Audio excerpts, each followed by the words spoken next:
الرحمن الرحیم میپردازیم به ادامه درس سوم خود شروع میکنیم. عملی تفریق انشاءالله کوشش میکنیم در این پروگرام تحت پوشش قرار بدیم. قبل از او یک 4-5 مثال از عملی جمع باقی مونده بود، او را هم کار میکنیم. ما خوانده بودیم که اعداد دو رقمی با یک رقمی چه رقم جمع میشه. بعد از او مثال های دیگه ایجا داریم که اعداد دو رقمی با دو رقمی چه رقم حل میشه. میایم حل میکنیم. ببینین 8 جمع 3 میشه 11 را یک شاس علامت بر یک جمع 8 9 7 16 دو رقم با دو رقمی و به می ترتیب 99 جمع 68 9 8 17 میشه 17 رفت شاس علامت بر یک دیگه قسمت داشته میکنیم 9 جمع 1 10 10 و 6 هم 16 میشه 167. مثال هشتم ببینیم. ما عدد 3 رقمی با دو رقمی داریم. 5 با 7 جمع میکنیم. 5 جمع 7 12 میشه. یک اصل می 1 جمع 6 7 میشه. 7 جمع 2 9 میشه. همراه 3 کدام عدد وجود نداره، خودش دوباره پایین میشه 392. بعد از او عدد 3 رقمی با 3 رقمی داریم. میایم 7 با 9 جمع کنیم. باید 7 جمع 9 16 میشه. 16 6 اصل بر 1 جمع 6 7 میشه. 7 و 8 15 15 و 5 اصل بر 1 جمع 9 10 و 7 هم 1756. مثال دوم میریم. اگر چندین عدد باشه ما شما چطور میتونیم ایره جمع کنیم؟ خب ببینین اول میایم قسمت اصلایی که بود ایره پاک میکنیم، میپردازیم به حل سوال خود ما. 3 عدد است با هم دیگه میخوایم که اینا رو جمع کنیم. به می ترتیب میایم 7 جمع 8 و جمع 7 دیگه میکنیم. شما میدونین که 7 جمع 8 15 میشه. 15 جمع 7 هم 22 میشه. 22 رو 2 علامت بر 2. 2 جمع 8 میشه 10 میشه. 10 جمع 0 10 میشه. 10 و 8 18 در 8 علامت بر 1 دیگه قسمت اصل میه. 1 جمع 6 7 7 1 8 8 و 3 11 11 1 علامت بر 1 جمع 5 6 6 و 2 8 8 و 2 10 در 0 علامت بر 1 جمع 3 4 4 و 3 7 7 و 6 13 13 را 3 علامت بر 1 جمع 2 3 3 و 4 7 7 و 5 12 12 2 علامت بر 1 جمع 1 میشه 2. خب اگه خواسته باشیم اینا را هم بخوانیم، میتونیم که ما شما را بخوانیم، چون در درس قبلی خوانده بودیم. ما میتونیم که 3 رقم اعداد با هم دیگه جمع کنیم و بعد نامگذاری کنیم. از اینجا بنان ای هم باید چی شوه؟ یک جا گرفته شوه. پس اینال 3 خانه اول به نام صدها یاد میشد، 3 خانه دوم به نام هزارها یاد میشد و 3 خانه دوم دیگهش به نام میلیون یاد میشد. پس میشه 2,230,182. خب این بود درسای جمع ما بود که خوانده میره و میپردازیم به ادامه درسای دیگه ما. بعد از عملی جمع شما میفهمین که عملی تفریق میآید. پس میریم طرف عملی تفریق. یک تعریف می داشته باشیم. عملی دوم از حساب است. عملی تفریق اعداد است. تعریف میگه کم کردن یک مقدار را از مقدار دیگر تفریق نامند و یا کم نمودن مفروق را از مفروق منه به نام تفریق یاد میکنند. از یک عدد که یک عدد دیگر را کم کنیم یا از یک مقدار دیگر را کم کنیم، این می عملیه را به نام تفریق یاد میکنند. حالا میریم طرف معرفیه. چه رقم میگه؟ عددی که در بالاست در اول قرار میگیره او را به نام مفروق منه یاد میکنه. عدد دومی که در پایان نوشته میشه او را به نام مفروق یاد میکنه. حاصل هر چی که آمد به نام حاصل تفریق میشه و یک قسمت علامه‌ای که وجود داره را به نام حاصل تفریق یاد میکنه. و یک نوت هم گفته هر عدد منفی خودش مساوی به صفر میگردد. میره طرف تخته ای را ببینید چی میشه. ما شما گفتیم مثلا اینجا باشه 6 منفی 3.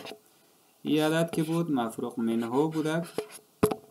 مفروق منه ای به نام مفروق و ای علامه تفریق هست. 6 که 3 برای 3 باقی میمانه. ای معرفی تفریق بود. بعد از یک نوتی که ما خواندیم چی میشه؟ میگه هر عدد منفی خودش مساوی به صفر میگردد. مثلا ما داریم که 6 منفی 6 صفر میشه. مثلا میگه که 20 منفی 20 صفر میشه. مثلا داریم که 100 منفی 100 صفر میشه. یعنی هر عدد منفی خودش مساوی به صفر میشه. این را شما یادداشت داشته باشید. خب میایم بعد از میبینیم دیگه چی داریم ما شما در سلاید خودمان. بعد از او مثال ها را گفته از هم دیگر چی کنیم تفریق کنیم. پیش از مثال ها رو کار کنیم یک بار میایم که امتحان عملی تفریق هم کار میکنیم. جهت امتحان عملی تفریق حاصل تفریق را با مفروق جمع نموده باید مفروق منه را بدهد، در غیر آن سوال اشتباه حل گردیده است. ببینیم ما شما اینجا خواندیم که مفروق منه مفروق حاصل تفریق، همینجا اینا رو ببینیم چی کار میکنیم ما شما. مثلا ما گفته بودیم که 9 منفی 2 از 9 که 2 بره 7 باقی میمونه. حاصل تفریق هر چی که هست او را میگیریم میایم در اول نشته میکنیم، باید مفروق که در زیرش نشته میکنیم جمعش کنیم، پس باید مفروق منه را بده. این دو تا را با هم دیگه جمع میکنیم 2 و 7 9 میشن. ببینیم مفروق منه را داد. اگر نداد بفهمین سوال اشتباه شده. امتحانش هم شد، تعریفش هم شد و یک نوتی که داشت او را هم خواندیم. تنها چیزی که از تفریق باقی ماند مثالاش هست، او را هم انشاءالله کار میکنیم. ببینیم مثال کار میکنیم. از یک خانه شروع میکنیم کسایی که از ابتدا میخواین بخوانن. مثلا ما داریم اعداد یک رقمی 9 منفی 3 از 9 که 3 بره 6 باقی میمونه. مثال دوم کار میکنیم. مثلا 8 منفی 5 8 رو داریم 5 رو پیش مصرف میکنیم میمونه 3 رو پیما. مثال سوم دو رقمی اگر داشته باشیم مثلا 63 منفی عدد یک رقمی مثلا اینجا داشته باشیم 7. ببینید از 3 7 نمیره، پس یک عدد از این قرض میکنیم. طور مثال یک عدد که قرض کنیم در این قسمت چی میشه 13 میشه. از 13 که 7 برای 6 باقی، اینا دیگه 6 است اما در واقع دیگه چند باقی مونده؟ اینجا 5 باقی مونده چون یکی ازش ما قرض کردیم. خب یه عددی که در اینجا منشته کردیم به شکل مثال بود، به او خاطر دوباره پس پاک میکنیم. خب میریم طرف مثال چهارم. اگر داشته باشیم 98 منفی 23. ببینین هر عدد از خودش چی میشه؟ منفی میشه. میایم میگیم که از 8 که 3 بره، از 8 که 3 بره 5 باقی میمونه، از 9 که 2 بره 7 باقی میمونه.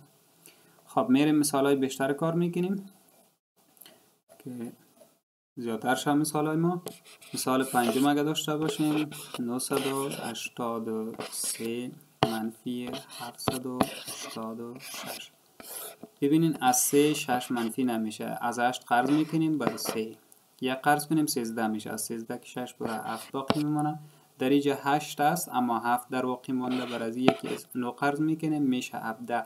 از 17 که 8 بره 9 باقی میمونه و در این قسمت داریم که عدد 9 معلوم میشه، در واقع 8 مانده، از 8 که 7 بره هم 1 باقی میمونه. خب مثال دیگه را کار میکنیم. 5 مثال شده. مثال دیگه داشته باشیم. مثال ششم مثلا داشته باشیم 8000 منفی 3543. ببینین از 0 3 نمیره، میایم میخوایم از این قرض کنیم نداره، از عدد دوم قرض کنیم سوم قرض کنیم نداره، پس از این قرض میکنیم به این مندازیم، پس از این دهی و بالاخره به اول. خب ببینیم اول میایم از عدد 8 به عدد سوم اضافه کردیم، از سوم به دوم و از دوم به اول اضافه کردیم، این میشه 10. از 10 که 3 بره 7 باقی میمونه، 7 باقی میمونه. اینجا هم که 0 معلوم میشه، در عدد دوم 9 است در واقع، از 9 که 4 بره 5 باقی میمونه و از عدد 0 سوم که بازم 9 است 5 بره بازم 4 باقی میمونه و اینجا که 8 معلوم میشه در واقع 7 است چون یک عدد از او قرض کردیم، از 7 که 3 بره هم 4 باقی میمونه. خب مثال های دیگه را هم کار میکنیم. ببینیم ما شما اگه داشته باشیم که مثال هفتم ما میشه. مثال هفتم داشته باشیم که مثلا اینجا باشه 8 9 7 6 5 4 و میگم ما شما منفی داشته باشیم 2 3 5 7 8 9. نتیجه از این چی میشه؟ خب دقت داشته باشیم. ما میگیم از 4 9 نمیره، یک از 5 قرض میکنیم میشه 14. از 14 که 9 بره 5 باقی میمونه، اینجا 5 است در واقع 4 باقی مونده. یکی از 6 قرض میکنیم 14، از 14 که 8 بره 6 باقی میمونه، اینجا 5 مونده. از 7 قرض میکنیم 15، از 15 که 7 بره 8 باقی میمونه، در اینجا 6 مونده. از 6 که 5 بره 1 باقی